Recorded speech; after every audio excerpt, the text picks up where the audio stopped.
Do you have travel buddies? We do. In this episode, we take you to the pristine beaches of Destin, Florida with our friends. You're listening to Travel FOMO, a podcast for people self-diagnosed with wanderlust. Welcome to the Travel FOMO podcast. I'm Jamin Houghton, and I'm here with my co-beach bum and wife, Hilarie. I think what you meant was like beach body wife. Oh, like, beach babe. Beach babe, yes. Oh, I knew it was a B word. Mm-hmm. Yes, beach babe. I negotiated that before we got on the air.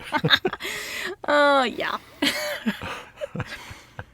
And we're in the middle of season 4, and today's all about Destin, Florida. That's right. Ooh, we love Destin. It is beautiful. Yeah, great place. It's within driving distance of Dallas, Texas, which is where we live. Yes. Which is awesome. And we went again with our friends, Jeremy and Elsie. Jeremy and Elsie? Jeremy and Casey. Were you trying to like Nelson. Bennifer their names? Yes. Yeah, so we went with them again, and Nelson rented a big Yukon. I remember it as a big black Yukon SUV. That's nice for your memory. The actuality was it was a silver Yukon SUV. So you're correct. He did rent an SUV, but it was silver. Yeah, it was black. So, or maybe it was black because it was so dark when we left that I remember it as black. But no, I'm pretty sure I remembered us driving down like beside the ocean in this black SUV. So, that's a nice memory. That. I would have liked to have been there for that memory too. But I was there for all of the silver SUV memories, which happened in reality. Yeah, whatever. We'll let Nelson and Casey decide because their memory is probably better, and I don't trust yours. You don't trust my memory is the one that's not to be trusted. Okay. But regardless, it was really nice. It was really nice, yeah. And it was really nice of him to like rent a vehicle that was like just everything that we needed. We packed it to the brim. Yeah. Well, I mean, when you're going to the beach, you end up taking surprisingly amount of stuff. Yes. And because you end up with, you want your beach chairs and some kind of shade, and you need ice chests. 10 swimsuits. Yeah, like all the swimsuits for you girls. The golf club. We brought our golf clubs for the guys, so we could play golf. And you just want to be a little more comfortable. It is like driving distance from Dallas, like you said. In fact, around Dallas, you will see a lot of 30A stickers, which that highway that runs through, like from Rosemary Beach to Destin is 30A. And so you see a lot of 30A stickers around Dallas because it is so drivable that people from Texas go there quite a bit. But if you rent the vehicle like the Nelsons did for us, it makes it a lot more comfortable. Yes. It's just far enough that you really do need to be a little bit more comfortable. Yes. Yeah. So we kind of needed it. We sure enjoyed it for sure. And I'll never forget driving there that morning. We left like early in the morning. We're morning people, all 4 of us. Like we get up and start the day. So we're like I love that about us. It makes them fun travel buddies because we never really miss a moment. But I'll never forget, like for those of you who don't know, if you have ever been driving through Dallas or Texas, I should say, Texas in general, there is this massive travel stop called Buc-ee's. Yeah, Buc-ee's. It's got this big beaver on it. It's really cheesy, and it's massive. Like, the parking lots are massive. The gas pumps are massive. The store itself is massive. It's like shopping plus food plus all kinds of stuff. You don't think it matters until you show up and you're like, I really like this. Oh, yeah. It sounds ridiculous until you've been. I remember the first time I went, I think I went with coworkers on like a trip down to Houston and back, and they were like, oh, are we going to stop at Buc-ee's? And I was like, why are we making such a big deal about this gas station? Yeah. Like there's a Quick Trip right there. Quick Trips are nice. We'll just go to, and they're like, no, we got to go to Buc-ee's. And then you go inside and you're like, Oh, I get it now. I didn't know it, but I need all of this stuff. Yes, I need all of it, including I ended up buying a blanket and a neck pillow with Bucky himself, Bucky the Beaver. It's like this, just, oh my gosh, it's such a, like, eyesore, and I still have it. Yeah, because it's so soft. Anytime it gets under 60 degrees, the Bucky blanket makes its way out and so follows soft. you around. I love it. And it was perfect for that trip. So I think at one Bucky's, I bought the neck pillow or something. And then the very next Bucky's, I was like, I'm going to need the matching blanket. And so I got the matching blanket or something like that. But yeah, there are pictures of me like with my mouth open, falling asleep in the back with my Bucky's blanket and my Bucky's pillow. So, yeah. You were all about Bucky's. Love it. What else? So Case was pregnant. So that was a big deal because it was a long drive. I mean, it is doable, but when you're pregnant, like notably pregnant, it's... Whew. Yeah, she was 4 or 5 months pregnant, right? She was pregnant enough that like you could tell, like she was showing in full and she was uncomfortable. And despite how comfortable our nice big black Yukon was, it was like, I mean, it was like a long trip for her. She was a really good sport. And she's always joking about how often she has to go to the bathroom, which is hilarious because then whenever Case is pregnant, she really gotta go. She really gotta go. And so it was just it was a hoot. And so we kind of took our time. And then it wasn't really that, I don't remember it being that bad until like the last mile or two, literally. Right. The last mile or two, which turned into the last hour or two. Well, that was the thing, was that there's a bridge and it's like a 2-lane bridge and it's really the only way into Destin from the direction that we were coming. And so we were only, I think it literally was like 1.5 miles away. Yeah. So you're looking on your map and you're like, oh, we've only got 1 mile to go. But it took forever. So long. In fact, all of the traffic in Destin that year was really bad. And I've heard that from other people too, that like the construction, it's just not really laid out for the amount of people that come to visit.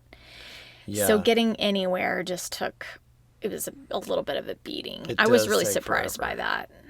Yeah, and it does take forever. And it's such a family spot that I feel like everybody's in some kind of big SUV or minivan or something like that, loaded to the brim with like stuff and kids and everything else. And so everybody on the road it just gets congested really fast. Yeah. And at that last mile or two, we were sitting in that traffic and I remember Casey was like, I think I might get out and walk. And I was like, I mean, you might be more comfortable. I mean, honestly, like this is pretty bad. But she held out. She was a real trooper. Yeah, that she was toughed it out. Yeah, that was a really long drive when it was all said and done. But yeah, and we stayed at another beach condo. Yeah, we did. Another beach condo, one that we had picked together, and it was great. Again, like another nice place with great balcony and view of the ocean.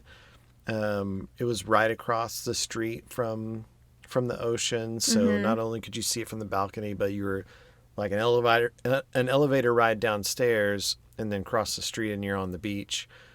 Beautiful white sands and emerald waters, which is what Destin is kind of known for, and it really is that nice. Like people go on and on about Destin and you're like, well, it's still in the U.S.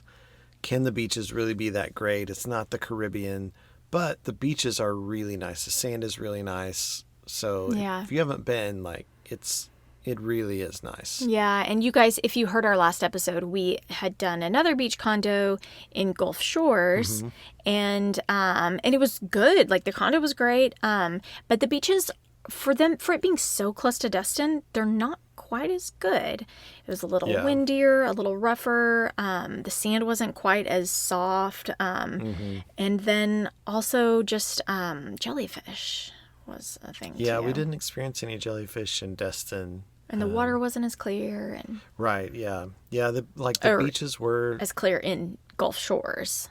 Destin is much clearer, right. More pristine waters. Yeah, the water is nicer, like prettier. So definitely worth going a little bit further. Yeah. To get if you're really into the beach and the water, which is why you go to those places, then it's worth the effort. Yeah, and this time we rented a boat. That was fun. So fun. And I had never been on a private boat, I guess you could say, out on the ocean. So I'd never been with somebody who had rented a boat and was just going to drive on the ocean. I'd grown up with family with, going to the lake and all that kind of stuff and having boats and jet skis, but not this. It was really cool. But it felt big. Yeah. It felt like, oh my gosh, we could go out and get lost so easy. It does feel a little intimidating, and you can't go out into the ocean. You can't head for Mexico, so you kind of have to stay. You can. You can, but you're not supposed to. Yeah, you've signed a document saying you won't.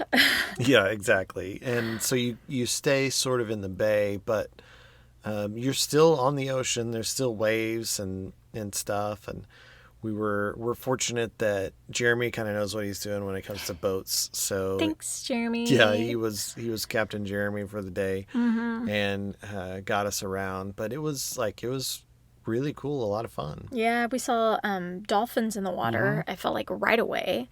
Yeah. We drove around the coast looking at all of the beach homes, which is really fun. And then made our way to Crab Island. Yeah, tell people about Crab Island. I thought that was so cool. I didn't even know it existed before we went. And then we started looking into it and we're like, oh my gosh, you guys look up Crab Island on Instagram or something. You're going to see it's beach photos, so you'll see all types of things, but it's so cool how it ends up being, they call it an island, but it's really not an island at all. It's really like a sandbar in the middle of the bay, I guess you could say. And you can kind of look around you. Basically, you show up and there are floating restaurants and floating, there might be a floating stage where people are dancing and there's music, and there might be somebody driving by with a snow cone stand kind of on a boat. Yeah, and then there's just all kinds of things you can do, which was so fun because it's really just people tailgating in the water, more or less. Right. And the sandbar makes it so that the water is only a few feet deep. So you're able to kind of anchor. There's a ton of boats anchored out there, and you can get in the water and literally stand there in waist to chest deep water and hang out around your boat. And then, like you said, there's all the restaurants and things like that. We went and ate lunch at one of them, one of the floating restaurants and stuff. And it's this massive area just full of people just hanging out and having a good time. It's really cool. It's really neat, especially just because it's in the middle of the ocean. It's kind of cool. And a great way to kind of break up being on the beach. Yes. And I love to sit on the beach and in the sand and do that. But after you've done it for a couple days, you're kind of well, I'm ready for something a little new. And Crab Island is a great way to still do the same stuff, but in a new way, and a lot of fun. Yeah. And, it just dawned on me, you can't really do Crab Island without a boat. Yeah. You've got to rent some kind of boat or have access to some kind of vessel to get out to it. Yeah. But oh my goodness, such a great time. Being anchored there all day, and it was. I took me a nice long nap there on Crab Island. It was amazing. I'm always taking naps. You had a lot of naps. My go-to. A lot of naps for you on vacation. You know what else happened a lot? It rained. Oh, it did rain. So much. Well, and Jeremy and I had really been looking forward to playing golf. That's right. And we had booked a couple tee times at some nice courses, paying more than we had ever paid to play golf, and we were so looking forward to it. Had been looking forward to it all summer. Finally get there, and it's just raining and raining and raining. And it rained almost every day. Yeah. But the day we went to play in particular, we played twice, and both times it rained and rained and rained. And one day in particular, we went out and it was kind of starting to rain when we got there. And the golf course was like, if you want to go play, you can. And I think our green fees were not refundable, so it was like, well, we sort of have to. So we went out and we would like sit in the cart while it would like rain kind of hard, and then we would get out and try to play, but then it would start to rain. And after doing that a few times, we were just soaking wet anyway. So we were like, we're just going to play in the rain. I love that. And we did, and it just poured down rain. We're just drenched, everything just soaked to the bone. Like we literally had like just hopped in a lake and then gotten back out. But we played all 18 holes because we're troopers and we weren't going to miss the opportunity. Oh my gosh. Playing golf was better than sitting inside and watching it rain. So but it rained and rained and rained. And we were the only ones out there, the only ones dumb enough to keep playing in all the rain. But it was brutal, especially that second day. It just rained and rained and wouldn't stop. Did you like the course that you were on?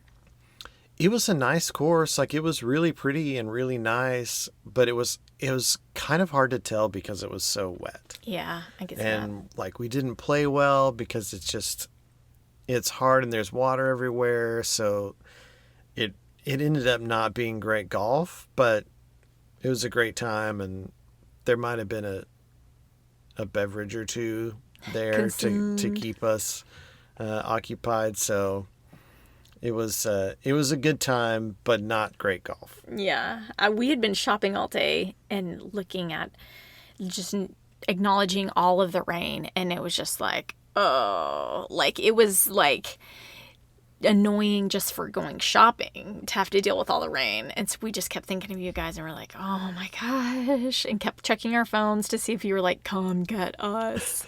And then when we finally did come get you in the black Yukon, we came to pick you up, and I believe y'all were in the bar. Y'all were like, okay, yeah, we're done. We had given all we got. Yeah, we found our way to the bar. It was dry in there. And we were more successful. I was just glad that you were able to find us, because I knew that you had gone shopping, and being able to find the car would be kind of difficult since you didn't know what color it was. That's a good one. That's pretty funny. I'll never forget too, like, the funny things that you remember. I forget all kinds of things, but I remember we were all really on this kick, and we loved these button-up Columbia fishing shirts that we were all buying. So like the guys had some, the girls had some, like we all had these like oversized fishing shirts that I still love mine. And they're just like super comfortable. You could throw them over a swimsuit. You could put them on while you're on the boat. And we were kind of obsessed with them and ended up getting like everybody got one at some point on that trip. Well, Jeremy and I had them for a while, and I think you guys were a little jealous of how cool we looked. I think that's true. And so you just kind of we kept trying to borrow yours, so we ended up buying our own. Yep, exactly. Yeah, that's true. Is there something you know about that revolutionizes the way you travel? Can it solve problems and help people around the roadblocks on their adventures? Is it just plain cool? If you have a product like that, we would love to tell people about it. Get in contact with us, and maybe next time we'll be talking about your product right now.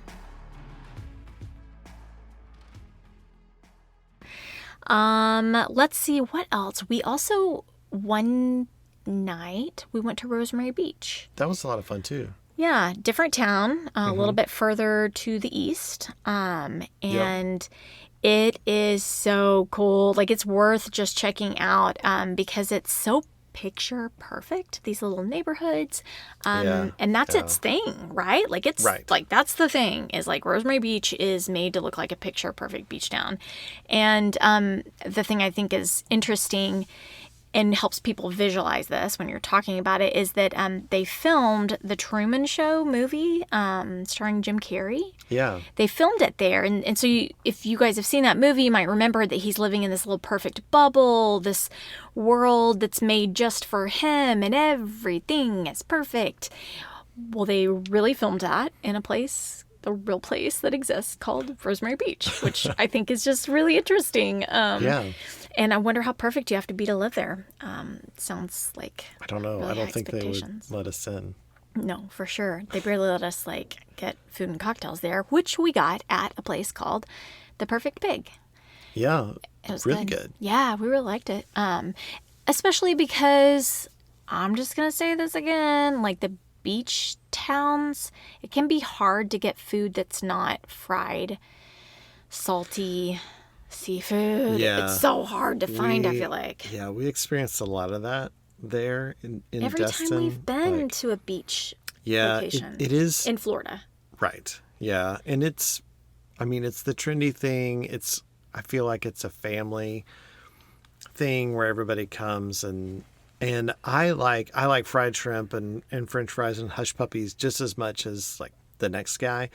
But once you've had it once or twice, then it's like, okay, like I really need a fresh option. And there just wasn't much of that to be found. My body hurt. Like my stomach couldn't handle all the fried food. Yeah. But Perfect Pig. We really liked it. We really liked the cocktails. We really liked the food there. It was good. We went to a few other places. Beach Walk Cafe was one that was really good. We had dinner there, and it was like a more upscale place. And we sat out on the porch and looked out over the ocean while we ate, and we had a really good time. Yeah, that was nice. That night. It was just like we got to sit and talk and have conversation, which... Perfect weather. Yeah, like was really... It's what we were there to do. Is hang out with our friends, have a great meal, look out at the ocean, and just laugh together and have a good time. Yeah. We tried to go to a place called Captain Dave's. Yeah. I'm going to tell you right now, don't go to Captain Dave's. Not recommended. It was crazy full. And I think we tried to call ahead and they wouldn't take reservations. And so we just showed up and they're like, well, the wait's going to be like 45 minutes. But in our experience, driving anywhere took 45 minutes. Right. And so we were like, that's fine. Yeah, just sign us up. And they sent us downstairs into this like basement almost. Ugh. And there was a bar down there, but it smelled all musty. And it smelled like mold. Yeah. And it felt more like the place that they send kids to keep them quiet, because there was a bunch of kids. There wasn't really a bar at all. Right. It was like, get down there in that basement. You shut up. Wait till we call you. And we were down there forever. And finally we just gave up and we left. And we're like, no, we're not doing this. Like we're getting out of here. So we left. I think we walked across the street and went to a place called Kenny D's Beach Bar and Grill. Okay.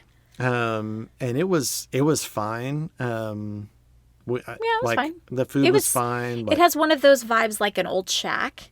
And so you just kind of walk in and you feel like you're like in some kind of like, beachy shack, and everything, is very casual, as a lot of places are on the beach. But you before you pick a place, you might check and make sure that there's not a dress code, because there were some places where there's kind of a dress code, but most places in a beach town like that, I feel like there's going to be some people in swimsuits eating, and so that's kind of they just take on any and all. But we had brunch at Another Broken Egg. Mm-hmm. That was good. It was really good, but it took forever because construction trying to drive there took forever. One place we went to, the Whale Tail.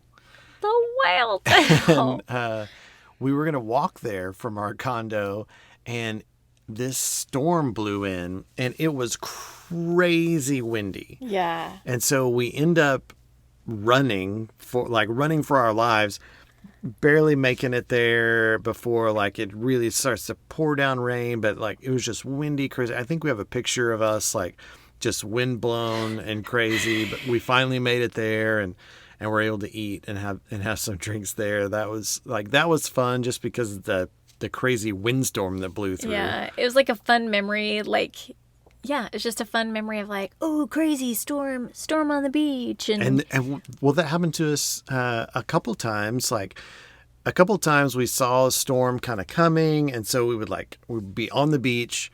Okay, a storm's coming. Pack everything up. Like all the shade, the chairs, all the stuff. Back up to the condo, which was nice that our condo was right there by the beach because we could do that, like just back up. But then one time in the afternoon, we were like, you know what? These things never last for very long. We're just going to ride it out. Everyone else on the beach leaves. It's just us. We were just all the in. four of us. And we like huddle under our like sunshade tarp. Case is super pregnant and we're out and like this windstorm blows through. I think it rained a little bit, but it was mostly windy in this kind of crazy storm. It seemed like a terrible idea, but we stuck it out. We made it through. And then right after the storm, we get the perfect spot right where we want to be on the beach. The water gets crazy calm.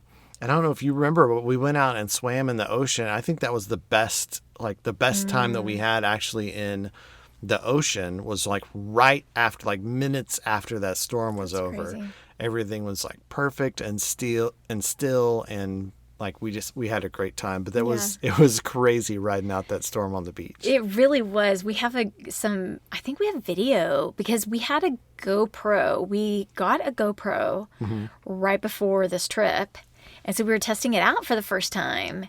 And I was like taking it underwater and doing like just having a good time with it. And I think we've got video of like the storm coming and you like look over and see Casey like with the tarp basically wrapped around her face. And she's like under the tarp and like has it wrapped around her body. It's pretty funny. And we had to protect our ice chests and all of our beers. Yeah, gotta keep that stuff safe. So funny. But yeah, that was okay. So we used the term Pina Colada Berg different times. Was this one of the times where we used Pina Colada Berg? Yes. Hashtag Pina Colada Berg. That was the second Pina Colada Berg. Okay, yeah. Pina Colada Berg Part 2. Part 2. That was a lot of fun. Okay, so you're talking about different food places. I'll never forget this one time we were going to get donuts and we'd seen these great donuts. We'd even heard other people talk about them. I think Melanie and Casey Harding, our friends, had mentioned like there's this great donut shop. Be sure to check it out. And we're like, okay. So we are making our way to this donut shop and I'm driving the black Yukon, I'm driving it in the rain. It's raining again. And I'm like mad that it's raining again. I'm just frustrated. And it was like all of the traffic, all of the rain. It was I was over it. It was too much. And it sounds so little, but it was just like all these things building and building and building. And so everyone was like, do you just want to stop driving? I think everyone's kind of like a little afraid for their life too. Yeah. So they're like, why don't you just pull over and let us drive? And I was like, yes. Yeah, it sort of became a hostage negotiation, kind of like you had taken all of us hostage and we were negotiating our way out at that point. I was getting pretty frustrated. And it was a side of me that Nelson and Casey, that we're close friends, but, I try not to show it to anybody. And so they were kind of getting to see it, and they don't get to see it all the time. And I think they were like, I think it was all they could do not to bust out laughing because they're like, this is ridiculous. Like, it's not that big of a deal.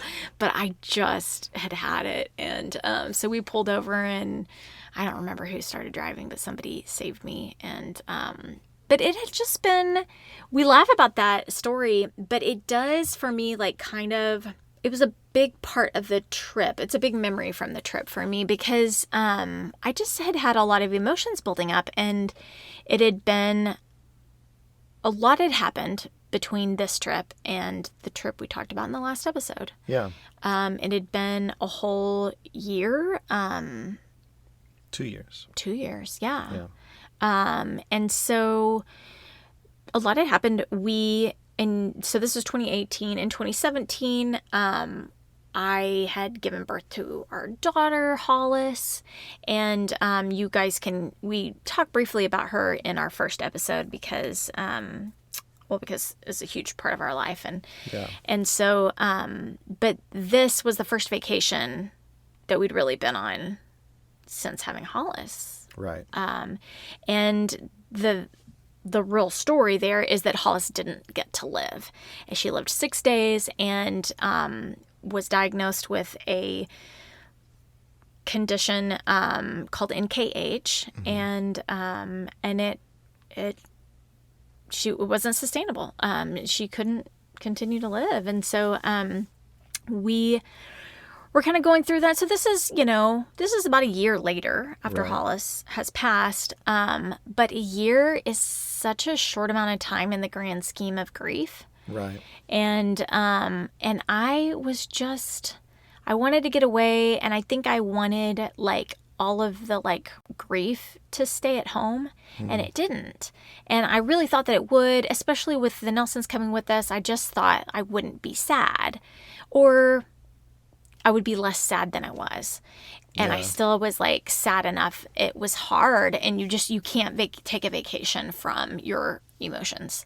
It doesn't work like that. And and so that was really hard. I actually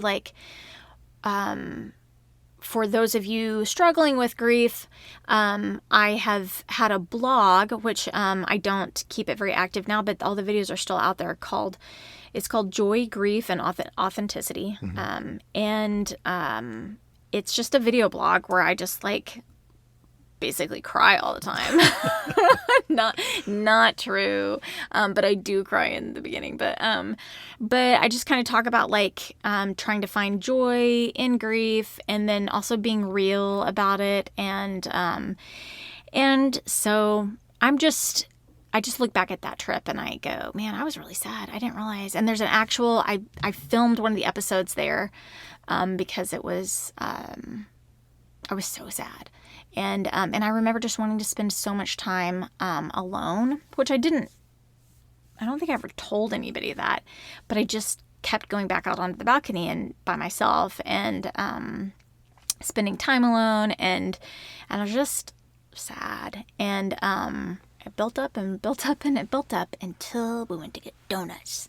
The donut place. And we were driving to get donuts, and I was like, no, this is not going the way I thought this vacation should go. And I never really told anybody that it was grief that was driving my manicness. But looking back, it's very clear. And even at the time, I knew you're sad. These are the moments that you think your daughter would be present for, Right. These are the moments that you think, you thought it was going to be different. I had a swimsuit for her to wear. Yeah. Yeah. That kind of stuff is just, it's really hard. You never know how your life is going to unfold. And, but there's nobody I would have rather been on that trip with than our friends, you know? Nelson and Casey, they just have been there for us. Yeah, they really have. They've been through it all with us, and it was nice that our first vacation after we lost Hollis was with them. Yeah. And we got to be there with them. What would you say to somebody who is at a point of grief, whether that's from loss or some other thing that they're grieving, and they're looking at their plans and they've got a spot on the calendar where it would make sense to take a vacation, but they're like, you know what, I'm going through all this grief right now. I don't want to go somewhere else and just be sad there. What would you say to them about traveling while you're grieving? That's a good question. Well, I never cancel a trip.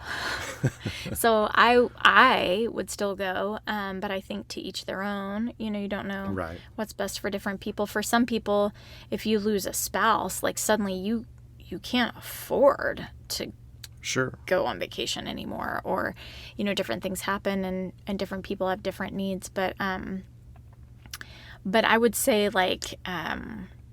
it's okay to be sad. Like, one way or another, it's not what you thought it was going to be. Right. If you go, it's not the trip you thought you were going to go on. And if you stay, that's not how you intended to originally spend your time. Yeah. And being honest with yourself about how you feel, you know, don't explode on the way to the donut shop. Like, just like be honest with yourself. And what would you say? Well, I think you have to give yourself the space to work through all of those emotions. And I think so many times I feel like we think that it has to be one or the other. That if we're going through grief, everything has to be sad. We have to wake up in the morning and we have to be sad all day until we go to bed at night, and our dreams will be sad and everything will be sad until one day we're not sad anymore, and then everything will be happy again. And that's just not the way that it works. So I think we have to give ourselves the freedom to be sad when those sad times come, and then give ourselves permission to also be happy when it's time to be happy. Because I think you can feel that too. You can feel that tug of like, don't be happy right now. You should be grieving. You should be sad. This should make you sad. Don't be happy right now.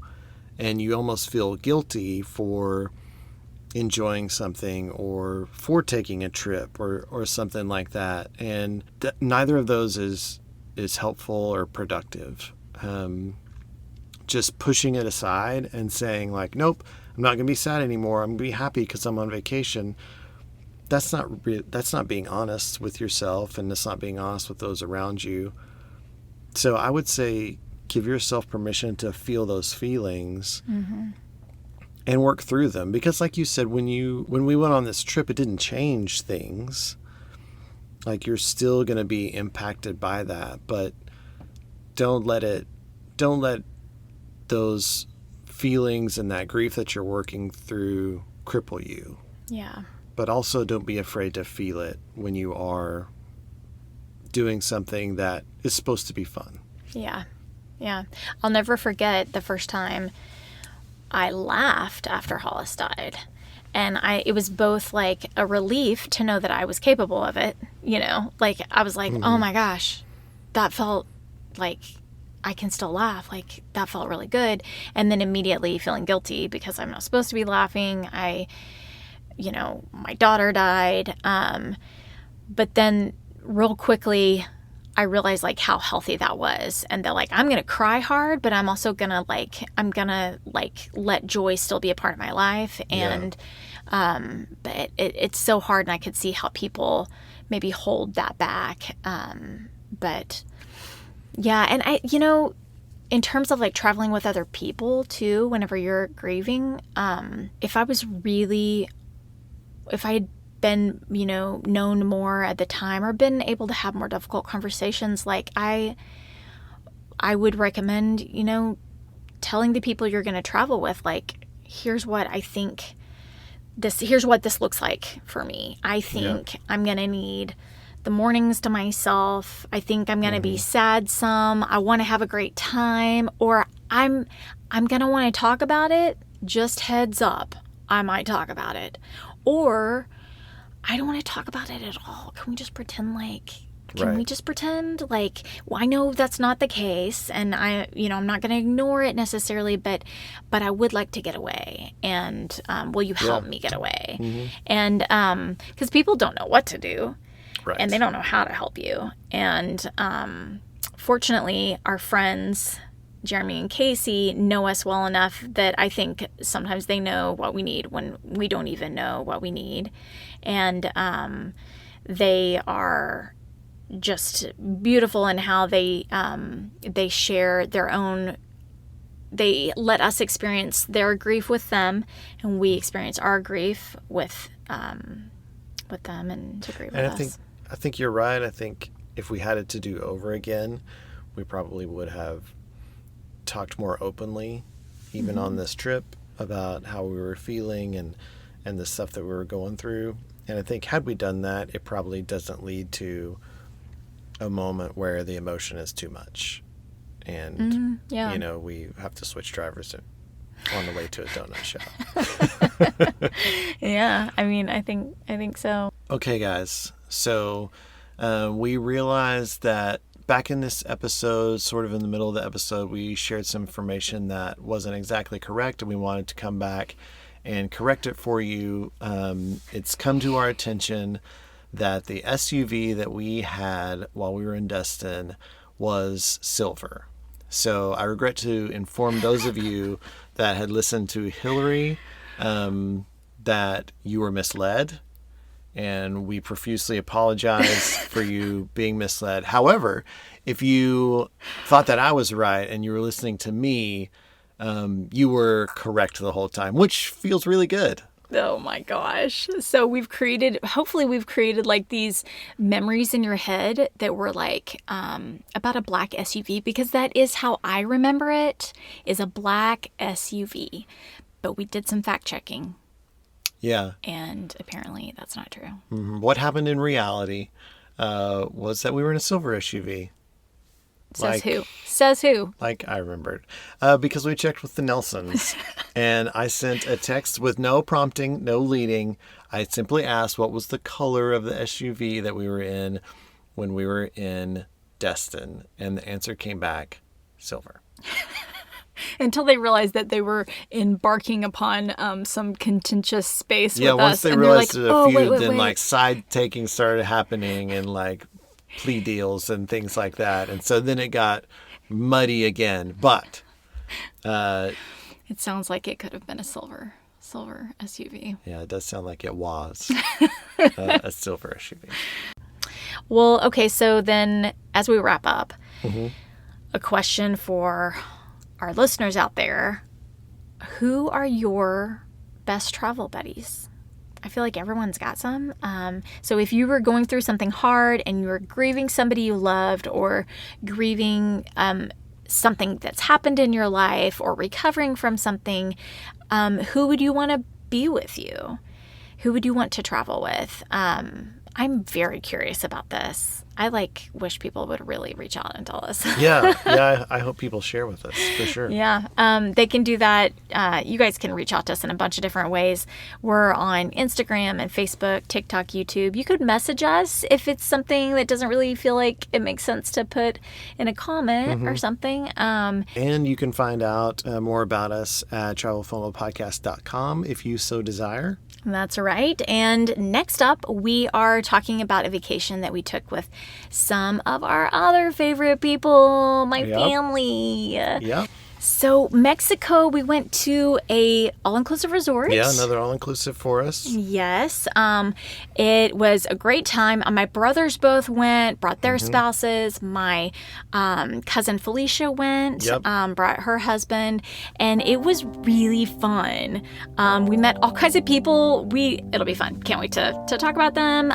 We love all of them, and we love to travel because life is so short. Wander well.